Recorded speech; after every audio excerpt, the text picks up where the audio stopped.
Hello everyone, welcome to the Ozark Outpost. We're at Operation Goliath 8.1, Germany, January 1940. Okay, the first thing we have to do, since this is the start of a new calendar turn, is the Latin America War Random Event. We got a 4. Yeah, let's have a look here. 4, 4, 4, 4, 4, 4 is going to be Argentine base. Place a submarine base in Buenos Aires or Patagonia. That base may be used by German submarines as long as Argentina is neutral or axis aligned. Place one free German submarine in Sea Zone 112. Okay. So I've got to get my facilities box out here. Get a submarine base.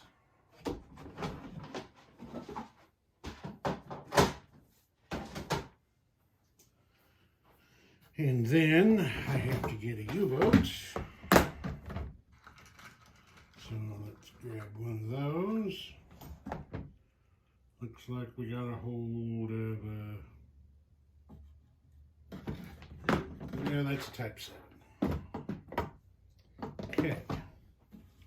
So let's go around here real quick.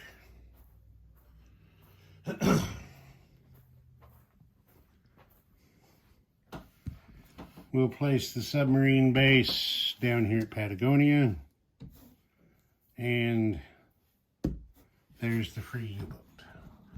Now, something else that I'm going to do right now is Germany gets to align Argentina since the United States declared war on Germany, or all of the Axis, last turn and aligned Brazil. Germany now gets to align Argentina. So let me get that done. Okay, I've replaced all the Argentines with German units, got the German roundels on there. And Germany's income has increased from 30 to 32. Okay. Now back over here. Germany is going to do a turkey roll. Missed with an 8. Okay, now tech. They are trying advanced artillery, advanced mech, long-range aircraft, advanced submarines, and wartime economy. Okay, there's a 9. And a 12. They just got 2 this time. Long-range aircraft and wartime economy. Okay. Long-range aircraft is completed. Wartime economy goes to stage 3.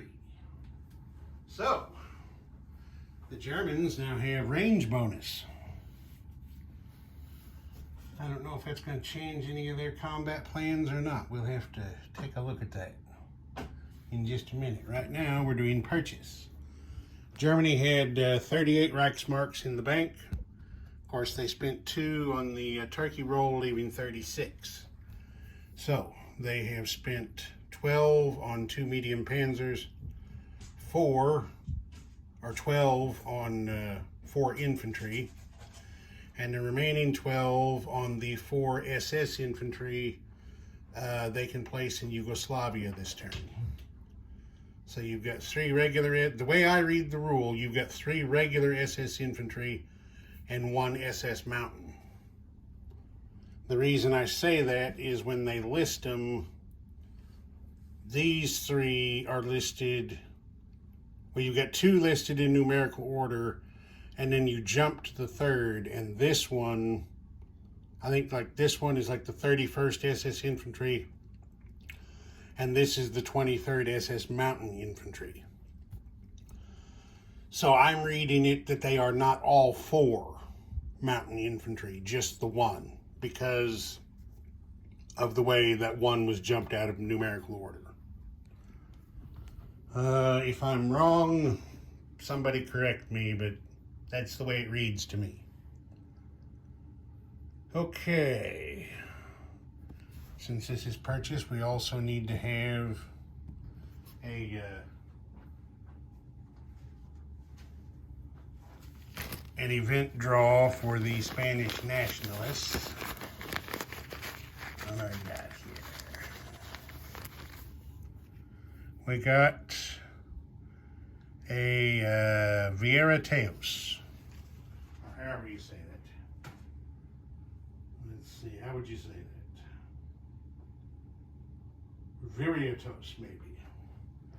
Anyway, that is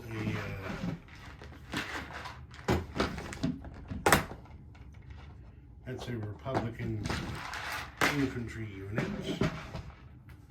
So it goes down here in Catalonia, the only territory that General Franco has left.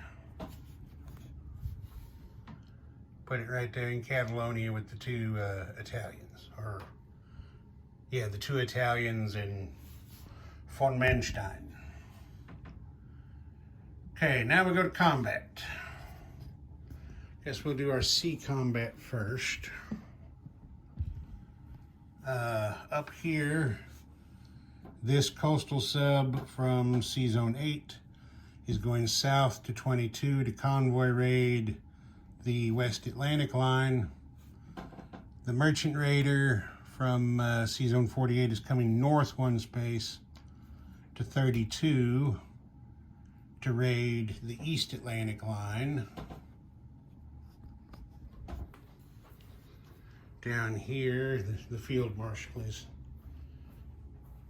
having a break right there on the corner. Down here in the South Atlantic, this U-boat from 115 is going 1-2 spaces to convoy raid the West African line in Sea Zone 110.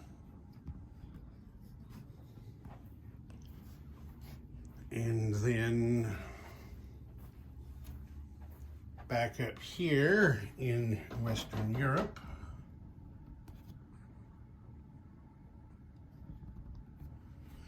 okay,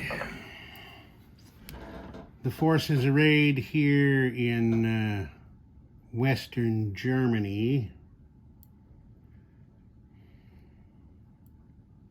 minus this fighter are going to attack Belgium. That's an artillery, 2 infantry, 2 SS Panzers, 4 mechanized infantry, 1 self-propelled artillery. They are going to be joined by 1, 2, 3 tactical bombers and the fighter there in Eastern Germany. Okay, then anything, blitz or anything that happens or may happen, we'll worry about when the time comes. Then over here in the Baltic, this torpedo boat destroyer, light cruiser, coastal defense ship, destroyer are going to come from Sea Zone 15 to Sea Zone 13. They are going to be joined by this torpedo boat destroyer. They are going to be the screening force to attack the Norwegian coastal defense ship and torpedo boat destroyer guarding the coast here. And then the amphib force, the continuing force, following force, moving force, whatever you want to call it, is going to be this transport loading these 2 Marines from Western Germany for an amphibious attack on southern Norway. This attack will be supported by the fighter from Western Germany. Now, of course, there's coastal gun here, Admiral Rader decided that facing the coastal gun would be better than dividing his Navy to be able to have the screening force attack and then still have sufficient forces over here to guard the transport. He's just going to keep everybody in one sea zone and take his chances with the coastal gun. We will see if that pays off. Okay, that's that. And then the 2 air transports from Western Germany are going to load the 2 Fallschirmjägers for an airborne assault on Trendlock. And as of right now, that is, well, I guess I should say, Germany's using its lightning war ability in this round. So, you all understand what that is. So, depending on how things go here in Belgium, we'll play out the rest of the lightning war, but it's going to depend on, in large part, it's going to depend on how that first attack goes.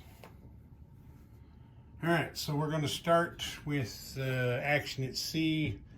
We'll just go from north to south, so it'll be the coastal sub, then the merchant raider, and then the fleet sub in the South Atlantic. So come over here.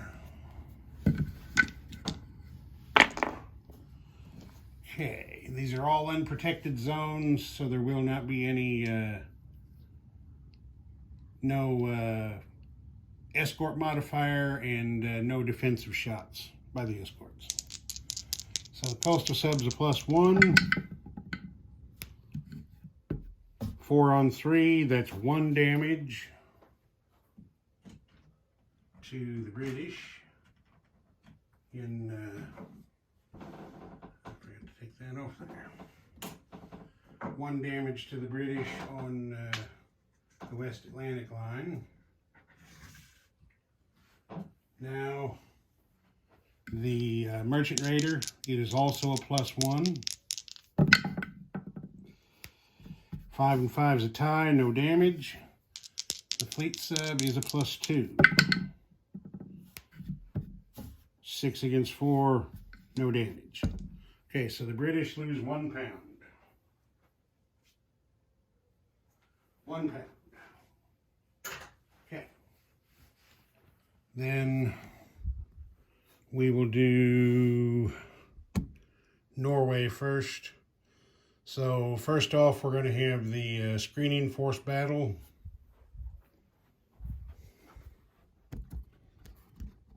I don't think I need to drag everything over here. Let's see. Well, no, I got too many different kinds of units, so I'm liable to get confused. Okay, now we got it. Norwegian torpedo boat destroyer, Norwegian coastal defense ship, German torpedo boat destroyers, destroyer, light cruiser, coastal defense ship. Okay, both of the Norwegians miss, and all of the Germans missed. Okay, there's a hit by the Norwegian and a miss. And there's a hit by the German and the rest are misses. So each side is going to kill 1 torpedo boat destroyer. So take off those 2 dice. Hit it again. Okay, there's a hit by the German and the Norwegian missed. So that's that. The Norwegian Navy is on the bottom of the Baltic Sea, and the Germans survive. So I'll just leave that right there and change things up. Okay, now the transport comes forward. Let's see.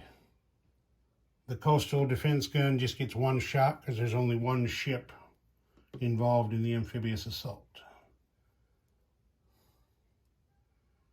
And it's looking for a 3.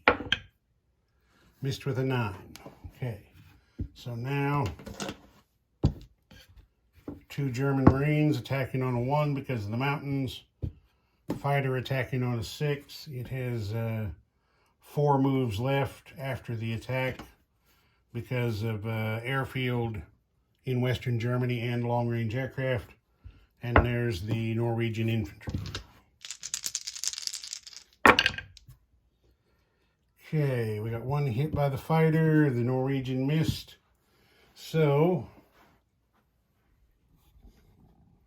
that's that. The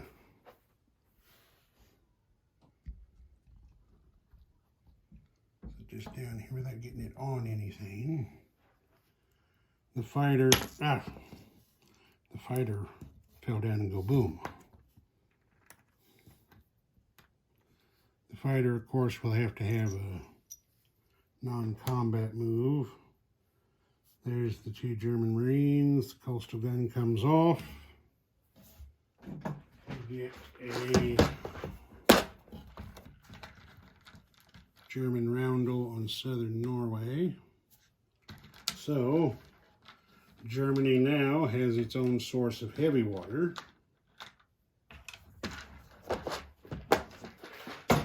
In addition to 1 IPP added to its income to move them up to 33. Now we will have the airborne assault on Trendlock. Now for this one, I'm not going to move anything.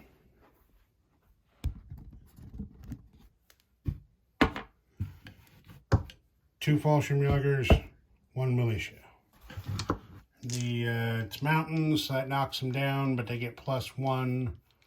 The airborne on the first round, so they're actually attacking at 2 on the first round. Everybody misses. Okay, now the Fallschirmjägers are attacking at 1 because of the mountain terrain. There's the hit. The Norwegian missed. So